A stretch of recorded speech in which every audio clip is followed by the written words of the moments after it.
गोपाष्टमी के पावन अवसर पर अलवर में अनेक आयोजन हुए। केंद्रीय मंत्री भूपेंद्र यादव ने गुरुवार को स्टेशन रोड स्थित सार्वजनिक गौशाला में पहुंचकर पूजा अर्चना की।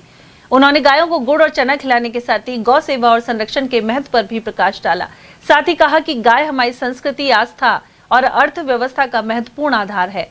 उधर गौशाला समिति के संरक्षक अजय अग्रवाल ने बताया कि गोपाष्टमी के उपलक्ष्य में विशेष पूजा कार्यक्रम आयोजित किया गया, जिसमें केंद्रीय मंत्री भूपेंद्र यादव सहित अनेक श्रद्धालुओं ने भाग लिया। इस मौके पर गौशाला परिसर में गौ माता की आरती, भजन कीर्तन और प्रसाद वितरण का आयोजन हुआ। साथ ही सभी से गौवंश की रक्षा के लिए सहयोग की अपील की गई। श्री सार्वजनिक गौशाला में आज गोपाष्टमी का पर्व बड़े धूमधाम से मनाया जा रहा है। हजारों की तादाद में माताएं बहनें यहाँ गौ माता का पूजन कर रही हैं। आज केंद्रीय मंत्री आदरणीय भूपेंद्र यादव जी यहाँ पधारे, जिनका मंदिर में स्वागत किया गया और गौशाला समिति द्वारा उन्हें शाल उड़ाकर, माला पहनाकर उनका अभिनंदन किया गया और साथ ही गौशाला में सारी गौ माता की पूजा उनसे कराई गई और साथ ही जो एक गाय और बछड़ा होता है उसकी पूजा का विशेष महत्व होता है, वो भी आदरणीय भूपेंद्र यादव साहब और भारतीय जनता पार्टी के जिला अध्यक्ष जो अशोक घासीराम जी हैं उनके साथ और उनकी पूरी टीम को यहाँ किया गया। आज यहाँ विशेष हवन यज्ञ चल रहा है। हजारों की तादाद में यहाँ माताएं बहनें आई हुई हैं और बहुत सारे लोग भी आए हुए हैं और ये हर वर्ष हम लोग मनाते हैं। इसमें हम करीब 100 किलो दाने का प्रसाद बांटते हैं और सारी गौ माताओं को पूजन, जिसमें गुड़, हवन सामग्री और सब आती है और हवन भी चल रहा है।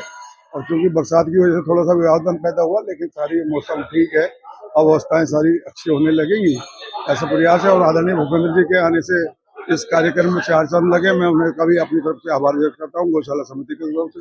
पूरे गौशाला समिति ने आज सब लोगों का हार्दिक स्वागत व अभिनंदन किया है और ये गोपोत्सव पर्व हर वर्ष मनाते हैं और हर वर्ष हजारों की तादाद में यहाँ लोग आते हैं और गोपाष्टमी पर्व को मनाते हैं। ऐसा मानना है कि जिसने गोपाष्टमी पर्व दीपावली के अष्टमी के 8 दिन बाद आता है और ये गौ माताओं की वैभवता के लिए है, गौ माता को बचाने के लिए है। मेरा तो आपके माध्यम से ये राज्य सरकार और केंद्रीय सरकार से भी हम गौ माता को राष्ट्र माता का दर्जा दिया जाए, इसकी हम सब लोग की मांग बहुत वर्षों से चली आ रही है। क्योंकि भारतीय जनता पार्टी की सरकार केंद्र में है और हम लोग हिंदू उसमें आते हैं, तो हमारी सबसे बड़ी मांग है गौ माता को राष्ट्र माता घोषित किया जाए, जिससे गौ माता का संरक्षण और बढ़िया ढंग से हो सकता है, ऐसा मेरा मानना है। आप सभी आपके व्यूवर्स को भी मैं अपनी तरफ से गोपाष्टमी पर्व की बहुत बहुत शुभकामना देना चाहता हूँ और साथ ही एक आह्वान और करना चाहता हूँ। आगामी 2 तारीख देवोठनी 11 को गौशाला में हमारे यहाँ गरीब कन्याओं के 13 जोड़ों का विवाह है। उस विवाह समारोह में भी आपका आमंत्रित करता हूँ, आप आइएगा और गरीब कन्याओं का विवाह किस तरह से यहाँ सतीश चैरिटेबल ट्रस्ट और गौशाला समिति मिलकर कर रही है। और वहीं इस दिन भगवान श्री कृष्ण पहली बार गौ चराने के लिए गए थे। साथ ही उनका नाम गोपाल यानी गायों का पालक पड़ा था। गोपाष्टमी पर अलवर की मौनी बाबा गौशाला में बड़ी संख्या में महिलाएं गौ पूजन के लिए पहुंची। गौशाला संचालक राजेश जोशी ने यह जानकारी दी।